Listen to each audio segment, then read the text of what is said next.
हरियाणा के खेल राज्य मंत्री संदीप सिंह पर छेड़खानी के गंभीर आरोप लगे हैं। हरियाणा की महिला एथलीट का कहना है कि खेल राज्य मंत्री संदीप सिंह जून महीने से ही सोशल मीडिया पर उसके साथ चैटिंग कर रहे थे। महिला खिलाड़ी ने आरोप लगाया है कि सितंबर महीने में खेल राज्य मंत्री संदीप सिंह ने उसे अपने घर बुलाया और उसके साथ जबरदस्ती की कोशिश की। जब महिला खिलाड़ी ने इसका विरोध किया तो संदीप सिंह ने करियर बर्बाद करने की धमकी दी है। महिला खिलाड़ी का आरोप यह है कि खेल राज्य मंत्री संदीप सिंह ने जानबूझकर उसका तबादला करा दिया।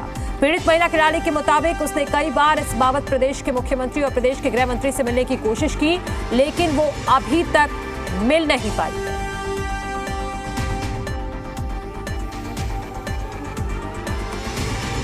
तो ये बड़ी खबर है। हरियाणा के खेल राज्य मंत्री संदीप सिंह पर गंभीर आरोप लगे हैं। एक महिला एथलीट ने छेड़खानी का आरोप लगाया है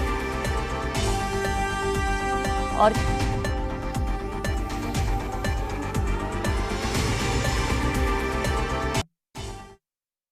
तीन चार महीने से मैं काफ़ी ज़्यादा डिस्टर्ब चल रही हूँ बिकॉज़ यहाँ पे अभी गवर्नमेंट ने काफ़ी नई फैसिलिटीज़ स्टार्ट किए हैं, जिसमें टेक्नो जिम है, नया सिंथेटिक है।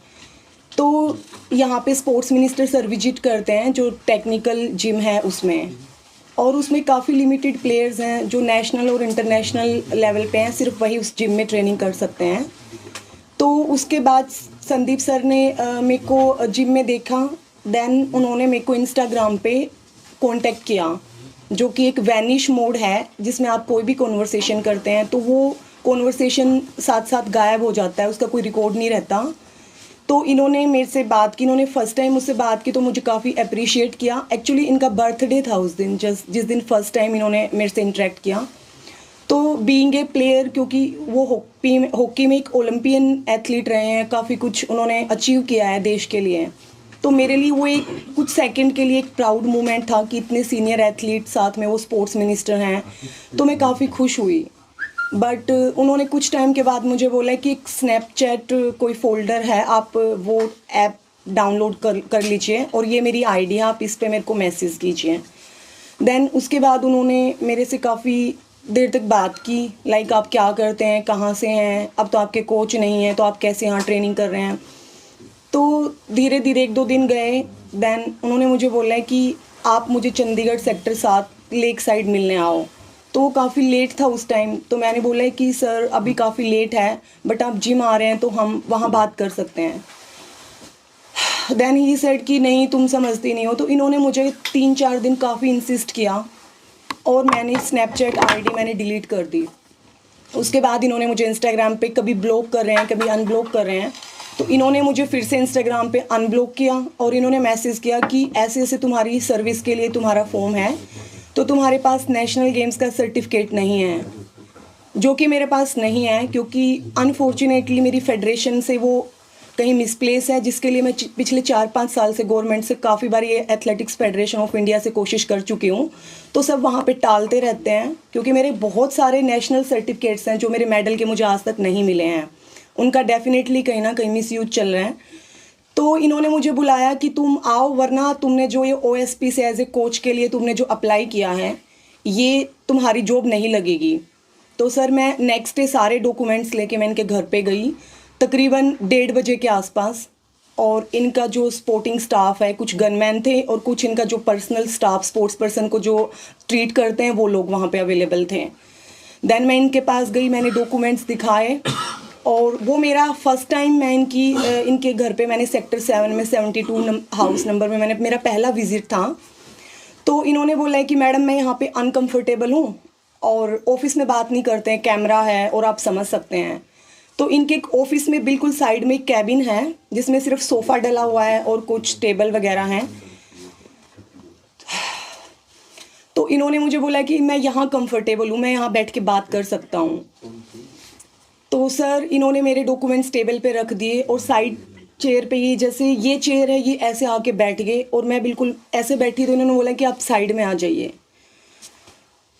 तो सर इन्होंने मेरे पैर पे हाथ रखा और बोले कि मैंने तुम्हें फर्स्ट टाइम देखा था, तुम मुझे तब से काफ़ी अच्छी लगती हो और तुम अट्रैक्टिव हो, तुम्हारा अच्छा फिगर है और एथलेटिक्स में तो सारी काली पीली लड़कियां हैं ना, उनका लुक अच्छा है ना पर्सनैलिटी अच्छी है। और मैं तुम्हें स्पॉन्सर कराऊंगा और तुम क्यों पंगे कर रही हो, ये हाथ पैर तुड़ा रही हो, तुम मुझे खुश रखो मैं तुम्हें खुश रखूंगा। सर मैं उस टेबल से मैंने इन्हें बोला, इनका हाथ मैंने धीरे से हटाया, मैंने साइड लिया, क्योंकि मतलब मेरे लिए मेरे साथ वो एक बहुत अलग सा टाइम था कि मैंने वो चीज़ कभी फेस नहीं की थी। और मैं उठी तो ये इधर से घूम के यहाँ आए और ये यहाँ बैठ गए, तो इस साइड टेबल था, वो अलग चेयर थी, मेरा रास्ता ब्लॉक हो गया। और इन्होंने मेरे साथ उस टाइम मिसबिहेव करने की कोशिश की, लाइक छीना झपट्टी, और इन्होंने मेरा टी शर्ट भी फाड़ दिया उस टाइम। और आई वॉज क्राइंग और मैं चिल्ला रही थी, मैंने काफ़ी आवाज़ भी लगाई इनके स्टाफ में, बट वहाँ सब अवेलेबल थे लेकिन किसी ने मेरी कोई हेल्प नहीं की। और मैंने इन्हें रिक्वेस्ट किया कि सर प्लीज़ मुझे जाने दीजिए, तो ये बोले कि देख लो तुम्हारी नौकरी का सवाल है और बाकी तुम अपने मुंह से सारे काम ख़राब करती हो, और अगर तुम मुझे खुश नहीं रख सकती ना तो तुम किसी को खुश भी नहीं कर सकती, और ना तुम्हें नौकरी मिलेगी। और तुम्हें फैक्ट ये है कि तुम्हें अपना शक्ल सूरत, अपना रंग, अपनी हाइट इस्तेमाल करनी नहीं आती।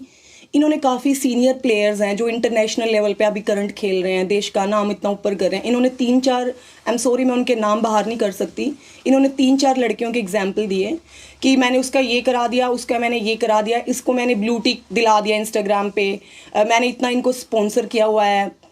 सर मैंने इन्हें बोला कि सर प्लीज़ मुझे जाने दीजिए, मुझे ये जॉब नहीं चाहिए। समझ नहीं आया, और वो एकदम से ही जैसे कोई साइकोपैथ इंसान होता है, ये इन्होंने छीना झपट्टी की और मुझे निकलने नहीं दे रहे थे।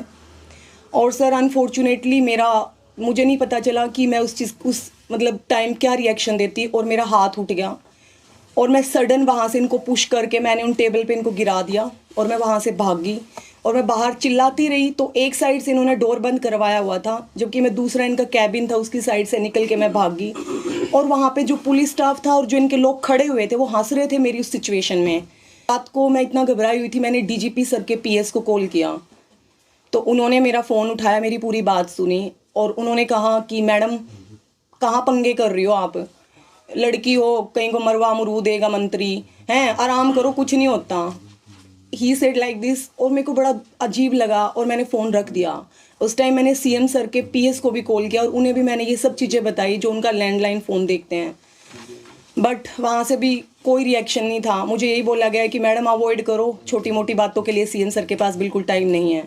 बट सर अभी 2 दिन पहले मैं स्टेडियम गई सिग्नेचर करने, तो मुझे बोला गया है कि आपकी ट्रांसफ़र यहाँ से झज्जर डिस्ट्रिक्ट कर दी गई है, जो कि वहाँ पे एक 100 मीटर का ग्राउंड तक नहीं है, ना 200 मीटर का ग्राउंड है। तो सर मैं 400 मीटर नेशनल रनर, मैं अभी मेरे कंपटीशन आ रहे हैं, मैंने इंजरी से कम बैक किया है, तो मैं वहाँ कैसे ट्रेनिंग कर सकती हूँ। तो मैंने काफ़ी कोशिश की, लेकिन कल भी मैं इनसे मिलने गई संदीप सर से, क्योंकि ये इधर उधर से काफ़ी मैसेजेस करा रहे। कल भी उन्होंने मुझे इतनी सब चीज़ें बोली हैं कि देखो तुम बात नहीं सुनोगी, अब तो हमने बहुत हाई हेड कोचेस हायर किए हैं जो कि तुम डिज़र्विंग नहीं करती, और तुम झज्जर में घास खोद दो आराम से। इन्होंने मेरे साथ वही बातें की इनडायरेक्टली, क्योंकि इनके स्टाफ के 2 मेंबर भी वहाँ खड़े थे। तो कल भी मैं काफ़ी प्रेशराइज रही। कुल मिला के इन्होंने मुझे काफ़ी टाइम से, ये 4-5 महीने मैं बहुत मेंटली डिस्टर्ब चल रही हूँ, और मैंने हर एफर्ट्स किए हैं। मैंने सीएम सर से कल भी मैंने कोशिश की, आज भी मैंने उन्हें फ़ोन किया है। कल होम मिनिस्टर सर के घर में 3 घंटे अम्बाला खड़ी रही। पिछले 15 दिन से मैं कोशिश कर रही हूँ उनसे, अनिल वी सर से बात करने की, बट सब मेरा मुद्दा सुनते हैं, सर की नॉलेज में डालते हैं, लेकिन कोई एक्शन नहीं लेता। उल्टा मुझे कहाँ से धमकियाँ आ रही हैं कि तुम पंगे लोगी तो तुम मरवा दी जाओगी। सर मेरे पास खोने के लिए अब इतना कुछ नहीं है, क्योंकि सब कुछ लगा दिया मैंने बचपन से एथलेटिक्स में, और अब जाके एक ही चीज़ सुनने को मिल रही है कि या तो तुमने बात नहीं सुनी, तो तुम तो बदतमीज़ लड़की हो, तुम जवाब दे रही हो। मेरी कोई भी हेल्प नहीं कर रहा है, और अनफॉर्चुनेटली मैंने कर लिया जितना कोशिश मैं कर सकती थी, बट सिवाय मेंटली डिस्टर्ब के अब इन्होंने कल मेरे ट्रांसफ़र ऑर्डर दे दिए हैं, जबकि बोल रहे हैं जो करना है कर लो, ट्रांसफ़र तुम्हारी नहीं होएगी और तुम वहीं जाओ जहाँ पर तुम डिज़र्व करते हो।